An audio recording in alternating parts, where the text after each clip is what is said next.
तो इस हफ्ते घर से कौन एलिमिनेट हुआ है? अदिति वाइल्ड कार्ड जो है वो तो एलिमिनेट हो ही गई थी, लेकिन इसके अलावा भी क्या किसी का एविक्शन हुआ है? क्योंकि इस बार डबल एविक्शन की खबरें सामने आ रही थी। तो यहाँ अविनाश, विवियन, करण, श्रुतिका, कशिश, तजिंदर बग्गा और सारा, ये 7 सदस्य जो है नॉमिनेटेड थे और हर किसी को लग रहा था कि इस बार कशिश या फिर सारा में से किसी एक का पत्ता कट जाएगा। लेकिन यहाँ पर अब मेकर्स फिर से खेल गए हैं और मुझे ये लगता है कि ये ज़रूर सारा को बचाने के लिए बार बार जब भी वो बॉटम में होती है एविक्शन जो है वो कैंसिल ही हो जाता है।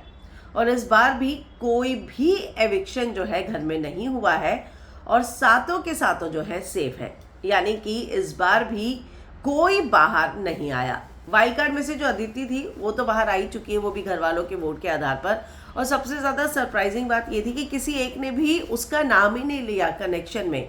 तो यहाँ वो कनेक्शन बनाने में इतने हफ्तों में फेल हुई और इसीलिए उसको एलिमिनेट कर दिया गया। पर जिस तरीके से खबरें आ रही थी उससे ऐसा लग रहा था कि इस बार एक और एलिमिनेशन जो है वो ज़रूर होगा, लेकिन फ़िलहाल कोई भी एलिमिनेट नहीं हुआ है।